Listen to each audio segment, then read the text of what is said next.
जय माता दी। आज का जो किस्सा है वो बहुत ही डिफरेंट है। कभी हमने सोचा भी नहीं होता है कि ऐसा भी हो सकता है। मेरे पास एक क्लाइंट जिनकी बुकिंग थी मेरे पास, उनके जब मैंने रिकॉर्ड्स ओपन किए, उन्होंने मुझसे सबसे पहले यही कहा कि जैसे ही मैं घर में घुसती हूँ मुझे कुछ नेगेटिविटी फील होती है, वेट लॉस होना मेरा स्टार्ट हो गया है, बेफालतू की लड़ाइयाँ स्टार्ट हो जाती हैं। थोड़ा सा भी कोई कुछ कहता है और अचानक से इतनी सी बात पे भी हमारी लड़ाइयाँ स्टार्ट हो जाती हैं और भूख नहीं लगती है। वेट लॉस बहुत एकदम से, जिसे कहते हैं ना, एकदम से वेट गिरना, एकदम से वेट गिर गया है। डॉक्टर्स को दिखा लिया है, कुछ भी नहीं है, पर घर में कोई खुश नहीं रहता है, सब चिड़चिड़े और वैसे रहते हैं। और पूजा पहले बहुत करते थे, बट अब धीरे धीरे थोड़ा सा मन हटता जा रहा है। तो आप ये देखिए कि क्या मेरा कुछ ऐसा तो नहीं है, स्पिरिट वगैरह कुछ ऐसा, तो कुछ ब्लैक मैजिक कुछ ऐसा तो नहीं है।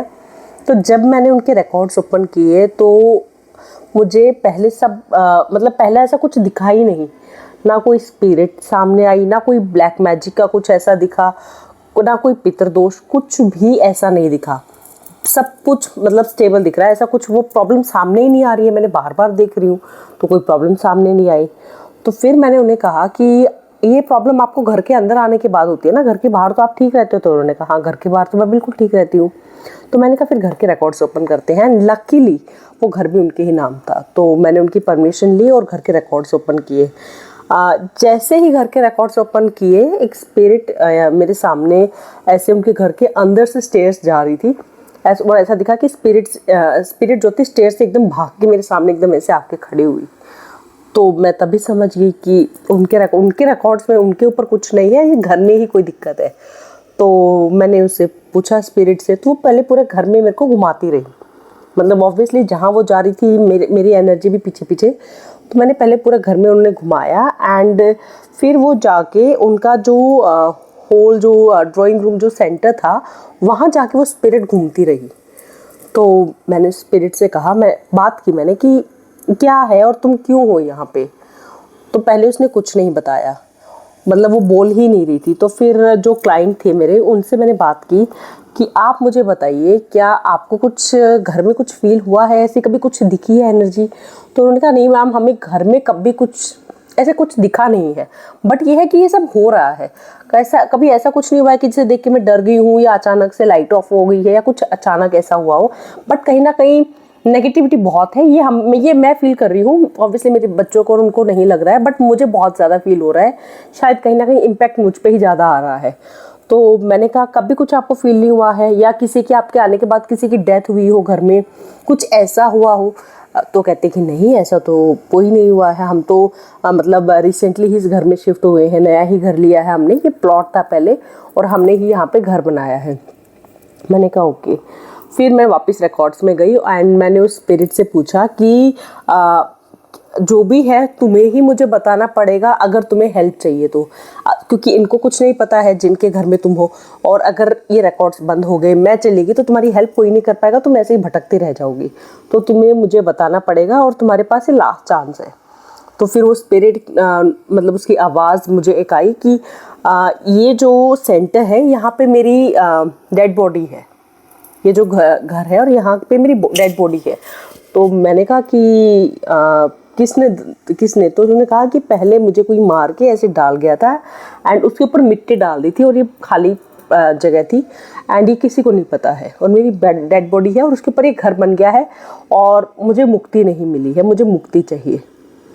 तो मैंने कहा मुक्ति तो तुम सामने पहले ही आ जाती, मैं तुम्हें वैसे ही मुक्त। तो उन्होंने कहा कि मुझे मुक्ति चाहिए, प्लीज़ आप मुझे मुक्त कर दो। एंड मेरी एक और मेरी एक रिक्वेस्ट है जो आप इनको बताओ, इनको कन्वे करो।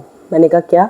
तो उन्होंने कहा कि मेरी मुक्ति के बाद अगर ये चाहते हैं, ऑब्वियसली मैंने इनको कभी कोई हार्म नहीं पहुंचाया है, बट इनको थोड़े बहुत मेरी वजह से प्रॉब्लम झेलनी पड़े हैं। अगर चाहते हैं कि इनके घर में फिर से सुख समृद्धि आ जाए या सब कुछ अच्छा हो जाए, तो आप इनको ये बोल दीजिएगा कि ये 11 पंडितों को 11 दिन भोजन कराए।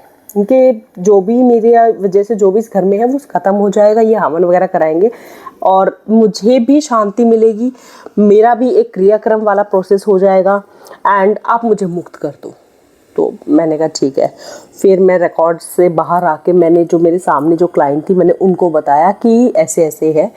तो उन्होंने कहा ओके, ये तो मैं कर दूंगी, 11 पंडितों वाला तो कोई बड़ी बात नहीं है, तो अच्छा ही है, अगर मेरे हाथों ये हो रहा है तो मैं ये कर दूंगी, लेकिन आप प्लीज़ उन्हें मुक्त कर दो। फिर मैंने उस स्पिरिट को मुक्त किया और उन्होंने फिर वो किया।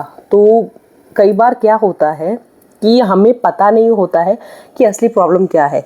हमें लगता है कि हमारे ही ऊपर कुछ है, या कई बार आपने देखा होगा कि सब कुछ बढ़िया चल रहा है, पर धीरे धीरे सबसे पहला जो असर, कभी भी अब ऐसा कुछ होता है तो सबसे पहला जो असर आपको दिखेगा वो ये कि आपका पूजा भक्ति से आप दूर होने लग जाएंगे। मैं ये किसी को भी ये नहीं कह रही हूँ कि आप 24 घंटे भजन गाते रहो या 24 घंटे पुराण पढ़ते रहो, ऐसा नहीं हो सकता है। लेकिन आप सुबह शाम, अगर आप जो सुप्रीम पावर है जो दुनिया चला रहे हैं, अगर आप सुबह शाम उन्हें सिर्फ 10-15 मिनट दे रहे हो तो इसमें कोई खराबी नहीं है, ये आप ही के लिए अच्छा है, आप कहीं ना कहीं परमात्मा से कनेक्ट हो रहे हैं। तो मैं, अगर कुछ भी ऐसा नेगेटिव होता है घर में या किसी के ऊपर भी कुछ भी ऐसा है, तो सबसे पहले आप पूजा पाठ से दूर होना स्टार्ट हो जाएंगे। सेकंड चीज़ जो आप देखोगे कि जो भी आपका पूजा स्थान है वहाँ पे हमेशा पॉजिटिव वाइब्स आनी चाहिए। जैसे आप मंदिर जाते हो तो कितनी पॉजिटिव वाइब्स आती हैं, एक अलग ही खुशबू भी आती है जो कि बहुत अच्छी लगती है, बहुत ही मन नहीं करता है वहाँ से आने का, क्योंकि वहाँ का ऑरा इतना क्लीन है। लेकिन अगर आपके घर में कुछ ऐसा है तो आपके मंदिर में भी आपको वो पॉजिटिविटी फील नहीं होगी, आपको लगेगा कि पता नहीं मंदिर में भी अच्छा नहीं लग रहा है, वो पॉजिटिविटी कहीं पे भी आपको फील नहीं होगी। ये सेकंड सिम्टम आपको दिखेगा। तीसरा चीज़ जो आपको दिखेगी कि घर के मेंबर्स जो है वो आपस में बात करना बंद कर देंगे, अलग अलग हर कोने में बैठे रहेंगे। इवन अगर वो बात करने की ट्राई करेंगे तो कोलैप्स, मतलब लड़ाई हो जाएगी, आपस में चिढ़ने लग जाएंगे, भिड़ने लग जाएंगे, एक दूसरे से आर्ग्यू करने लग जाएंगे, रिस्पेक्ट जो होती है ना वो खत्म हो जाएगी। एंड एक और चीज़ जो आप देखेंगे कि बीमार कोई बहुत ज़्यादा रहने लग जाएंगे, बीमारियां आने लग जाएंगी, वेट लॉस होने लग जाएगा, डार्क सर्कल्स आने लग जाएंगे। एंड घर के जो सीनियर होंगे उनको नींद आनी बंद हो जाएगी, क्योंकि जो घर के जो सीनियर होते हैं ना, जो भी सीनियर मोस्ट होते हैं, उनको सबसे पहले ऐसी चीज़ों का ही पता चलता है, उन्हें ऐसे एक्सपीरियंस होते हैं, तो कहीं ना कहीं शायद उन पर सबसे ज़्यादा इम्पैक्ट होता है, तो उन्हें नींद आनी बंद हो जाती है या फिर एक्सट्रीम नींद आने लग जाएगी कि वो उठ ही नहीं रहे हैं। तो ये जब सिम्टम्स, ये जो सब कुछ होते हैं, तो ज़रूर आपको अपने घर को एक बार दिखाना चाहिए, अपना ऑरा स्कैन कराइए, अपनी रीडिंग करवाइए, बहुत ज़रूरी है, आप ही का फ़ायदा है। अदरवाइज स्ट्रगल चलता रहता है एंड लास्ट में फिर पता नहीं क्या प्रॉब्लम आ जाती है, पता ही नहीं चलता है कि काश हमने ये कभी दिखा लिया होता तो इतनी बड़ी प्रॉब्लम नहीं आती। और दूसरे, आप डेली नहीं तो हफ्ते में एक बार, 15 दिन में एक बार हवन ज़रूर कर लीजिए, छोटा सा हवन कर लीजिए। मैं ये नहीं कह रही हूँ कि पंडित को बुलाइए और आप अच्छा खासा खर्चा करिए, नहीं, ज़रूरी नहीं है। अगर आप इतना अफोर्ड नहीं कर सकते हैं, आप छोटा सा भी, आप खुद घर के बड़े हवन कर सकते हैं, घर के बच्चों से हवन करवा सकते हैं, वो बहुत अच्छा रहता है, घर का हवन करिए। एंड एक सिंपल चीज़, अगर कोई आपको लग रहा है कि घर में कुछ एनर्जी ऐसी है, तो आप ऐसे करिए, काला कपड़ा लीजिए, उसमें कपूर लीजिए, कपूर या फिर फिटकड़ी भी आप कर सकते हैं, दोनों में से कोई भी एक चीज़ ले सकते हैं। एंड उसको आपको घर के एंट्रेंस पे बांध दीजिए, छोटी सी पोटली बनाइए और उसको घर के एंट्रेंस पर बांध दीजिए, कहीं पे भी, लेफ्ट राइट कोई दिक्कत नहीं है, सेंटर में जहाँ पे भी आपको ठीक लगे, घर के एंट्रेंस पर बांध दीजिए। इससे आपके घर में कोई नेगेटिव एनर्जी नहीं आएगी, अगर कुछ है तो उसका असर कम होगा, हेल्थ पे नुकसान नहीं होगा, बहुत फ़ायदे होंगे।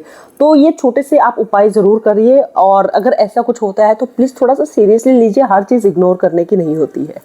जय माता दी, जय संतोषी माँ।